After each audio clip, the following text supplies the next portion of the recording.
Fala aí pessoal, tudo bem com vocês? Sejam bem-vindos a mais um vídeo do canal DevFest. E hoje eu estou aqui para contar para vocês como que eu consegui a minha certificação AWS Solutions Architect. É uma certificação bem mais difícil, mais avançada, né, que cobre muitos conteúdos, mas eu estou aqui para contar essa experiência. Recentemente, aí, para quem me conhece sabe, eu comecei a trabalhar no Banco Itaú. E no Banco Itaú a gente tem um PDI com vários cursos, várias coisas que a gente tem que fazer aí para alavancar a nossa carreira, né? E algumas dessas coisas que tem nesse PDI é tirar a certificação da AWS. Eu já tinha tirado a... Caraca, fugiu o nome. Cloud Practitioner. Eu tirei ano passado. E foi mais tranquilo, assim, não foi fácil, porque eu tive que estudar bastante coisa, mas era uma pergunta mais, assim, de decoreba. Então, qual o serviço que é responsável por armazenar arquivos? S3, por exemplo. Ou qual o serviço que é responsável por fornecer banco de dados gerenciados? RDS, por aí vai. Já essa prova não, é todo um outro nível de prova. Porque a ideia é, como eles querem te certificar como arquiteto Cloud AWS, né? Eles vão te dar várias situações e você vai ter que explicar naquela situação qual que é a melhor resposta e a mais correta.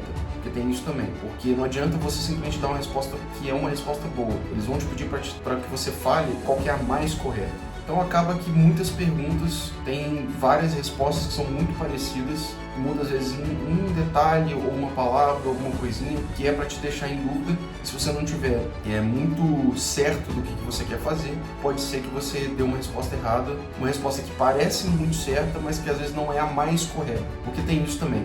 Não quer dizer que as outras respostas que não são a mais correta estão erradas. Não, essa é a grande coisa que dificulta essa prova. Na maioria das vezes, se não todas, mas a maioria das outras respostas, elas estão corretas também. Só que tem uma que é a mais correta. Vou te dar um exemplo. Teve uma questão lá que eles perguntaram, e aí eu tô falando de simulado, tá? Eu não tô falando necessariamente da prova, porque a prova foi tão tenso para mim que eu não lembro muito bem das perguntas que tiveram na prova, mas estou te falando da preparação em si. Mas tinha uma pergunta no simulado que era assim, só para exemplificar, que você poderia conectar um load balancer, um AF, né, para poder fazer proteção direto no load balancer. E dá para fazer isso realmente.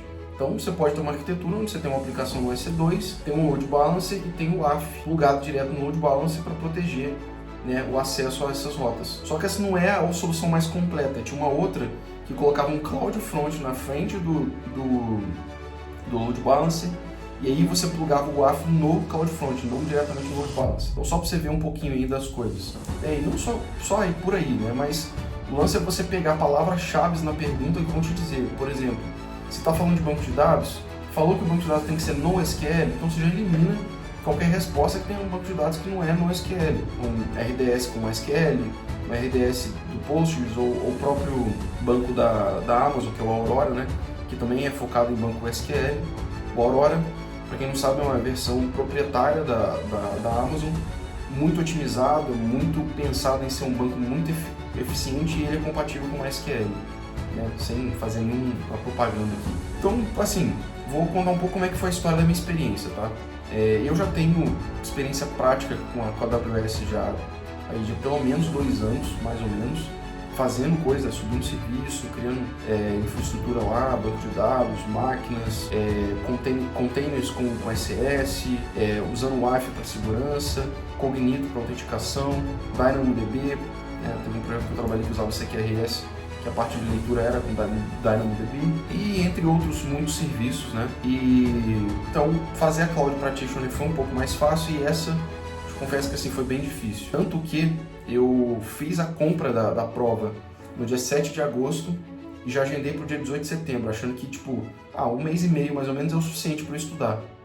Engano meu. Quando eu fiz um primeiro curso, eu vou deixar todos os links para vocês do que eu usei para estudar, né? Fiz um primeiro curso do André Iacono, que é muito bom. O André, ele é fantástico, ele tem muito conhecimento.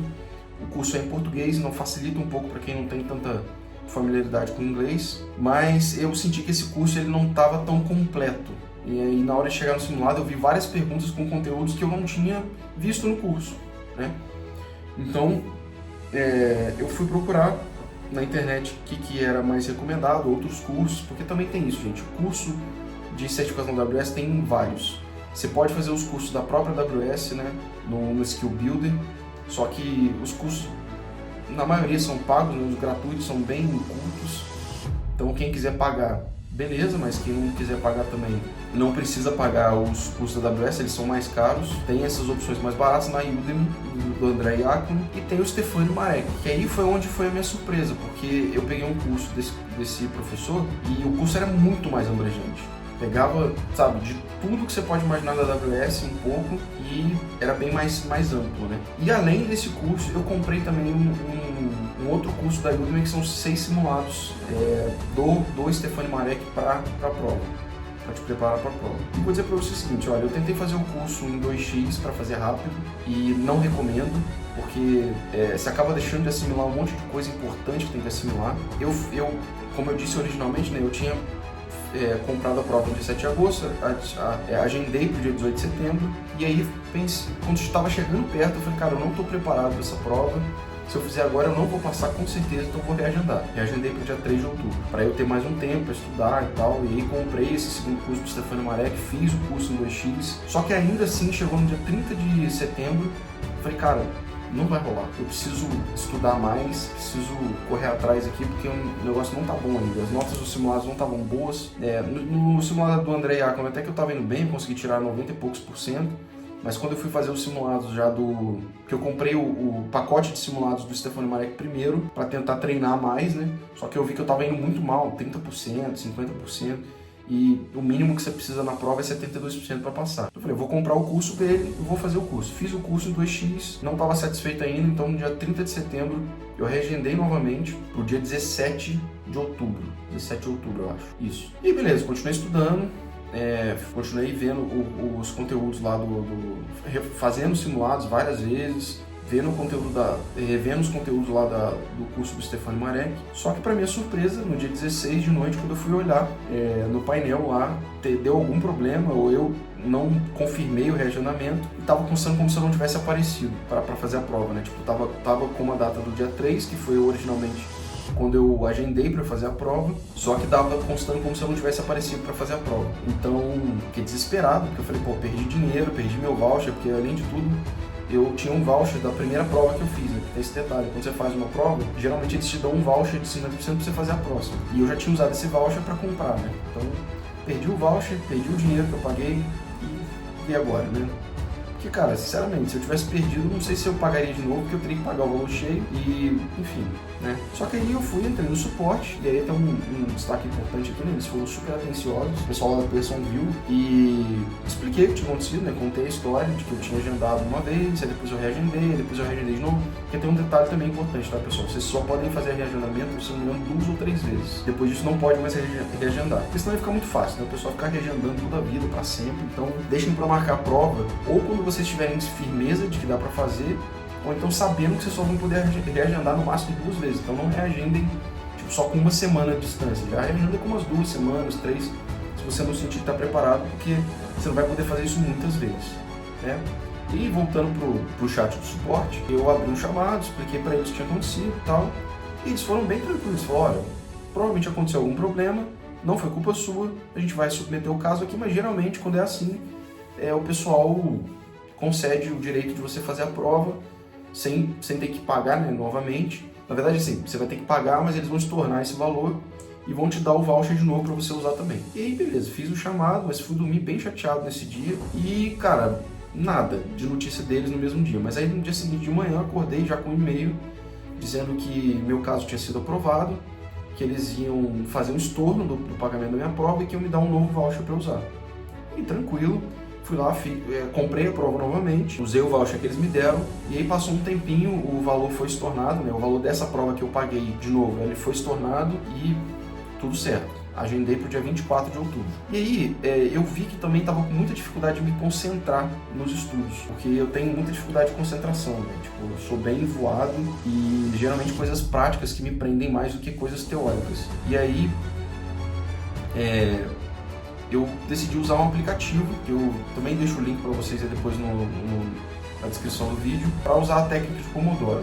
E com certeza você já ouviu falar de Pomodoro alguma vez na sua vida, né? Você vai alguns ciclos de 20 minutos ou 25 minutos, dependendo do que você estabelecer, e entre esses ciclos de total foco de 20 minutos você faz 3 intervalos de 5 minutos e quando você faz o último ciclo, que são 4, né? 20, 20 e 20. Então é aqui 5 minutos de intervalo, 5 minutos, aí no último você faz uma pausa maior de 15 minutos, tá?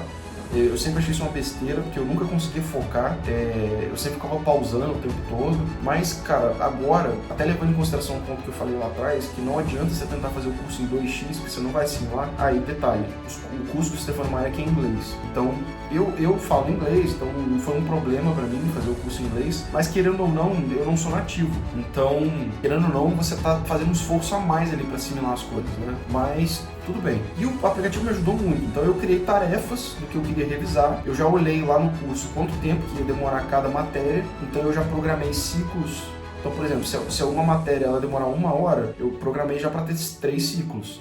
Então, 3 ciclos de 20 minutos com 2 intervalos de 5 minutos entre eles para descansar a cabeça. E, cara, foi a melhor coisa que eu fiz, porque eu já estava vindo de uma sequência de estudos e, assim, eu trabalho, eu sou casado, tenho minha casa, tenho cachorro, então eu não fico só estudando também, né? Eu tenho que cuidar das outras coisas da minha vida também, trabalhar e tudo mais, né? No banco a gente está indo presencial 2 vezes por semana, e acaba sendo um pouco mais cansativo do que poder ficar 100% remoto, né? Mas, né? Faz parte da vida, e então me ajudou muito, porque eu conseguia fazer, durante os 20 minutos, eu focava 100% ali no conteúdo, assistindo em 1x, para eu prestar bastante atenção, pegar os detalhes, e quando dava o intervalo de 5 minutos, eu literalmente esticava aqui no meu escritório, né? Vocês estão vendo aqui, eu estou no meu escritório, esticava aqui no meu escritório a perna, fechava o olho e ficava 5 minutos de olho fechado, sabe? Descansando a mente mesmo, descansando a minha vista, para quando chegar os próximos 20 minutos eu estar bem descansado. E quando dava um intervalo de 15 minutos, aí eu ia comer alguma coisa, ou ia no banheiro, ia ficar um pouco com minha esposa, né? Então me ajudou muito. Depois eu deixo pra vocês o aplicativo. E aí, gente, chegando no dia da prova, pra falar um pouquinho como é que foi a experiência da prova, né? Você tem 2 opções pra poder fazer a prova. Você pode fazer a prova em casa, e aí você tem que instalar um software no seu computador e tal, tem todo um requisito. Ou você pode fazer num centro de avaliação da própria AWS. Dizem que no centro de avaliação é mais tranquilo, porque eles simplesmente colocam numa sala com o computador e você vai fazer a prova e não tem tanto problema, né? Porque eles estão te vendo ali ao vivo, então não corre o risco de você colar. Quando tá em casa, eles são mais chatos. Então, assim, for fazer essa prova, escolha um quarto onde você pode fechar a porta e ninguém vai te incomodar, não vai ter ninguém passando, não vai ter nenhum barulho, não vai ter nada, porque se você entrar em contato com qualquer outra pessoa durante a prova, eles podem te reprovar na hora. Você não pode falar as questões em voz alta, você tem que ficar lendo e só pensando, porque voz alta pode dar a entender que tem alguém ouvindo e vai te soprar a resposta. Eu tive que limpar tudo da minha mesa, não pode ter nada na sua mesa, eu tenho alguns monitores aqui, ó, vocês estão vendo aqui. Eu tive que desligar esse monitor e mostrar para eles que estava desligado. Celular longe, relógio longe, tive que levantar o pulso para eles verem que eu não estava usando relógio nenhum. E, enfim, tive que deixar só o notebook conectado na rede cabeada, que isso também é importante. Evitem fazer a prova no Wi-Fi. Se puder conectar no carro, ou então se for fazer no Wi-Fi, tenta ficar num quarto que é mais perto do roteador para evitar de ter problemas de conexão, porque se cair a conexão no meio do caminho também, pode ser que eles cancelem a prova. Cabo conectado no notebook, só o mouse e mais nada na mesa, e minha carteira de motorista, porque eles pedem um documento oficial. E o check-in geralmente acontece meia hora antes, então minha prova estava marcada para acontecer a partir das 18h30. A partir das 18h eu já estava aqui no quarto, já comecei a fazer o processo de check-in, porque você tem que tirar algumas fotos do ambiente, foto do seu documento, eles te perguntam algumas coisas e por aí vai. E você tem que escolher uma linguagem para um tutor que vai falar com você. Não tem em português, infelizmente, tem inglês e outras línguas. Eu escolhi inglês e para mim, da outra vez isso não foi um problema. A pessoa que estava falando muito bem, a qualidade do áudio estava boa e eu entendi tudo bem. Dessa vez foi um baita de um problema isso, porque eu peguei uma pessoa que claramente tinha um sotaque muito forte, a qualidade do áudio não estava boa, porque eu também não posso usar fone de ouvido, né? Tava sendo o alto-falante do computador, e a pessoa acho que não estava com muita paciência, né? Então ela estava falando muito rápido, tinha hora que não dava para entender. Ela chegou até a me questionar uma vez se em algum momento se eu entendi inglês. Eu falei, não, eu entendo inglês muito bem, só que você está falando muito rápido, muito embolado, a qualidade do áudio não tá boa. E em alguns momentos eu cheguei a achar que ela ia cancelar minha prova, porque ela tava pedindo pra eu filmar a minha mesa, só que eu não tava entendendo, porque ela tava falando muito embolado. Aí por fim ela escreveu no chat, aí eu consegui entender e mostrei, e tudo bem. Mas eu fico pensando, né, se eu já tinha falado, eu falei desde o primeiro momento que a qualidade do áudio não estava boa, porque estava difícil de entender ela. E então podia ter mandado as instruções no chat, eu fazia tudo que ela me pediu, tudo bem, mas enfim. Ela choverou, fica tentando falar e foi um desastre total. É isso, foi um pouco da minha experiência, fiz a prova, demorei cerca de 2 horas, aí eu comecei a prova, como eu falei pra vocês, 18 horas, né?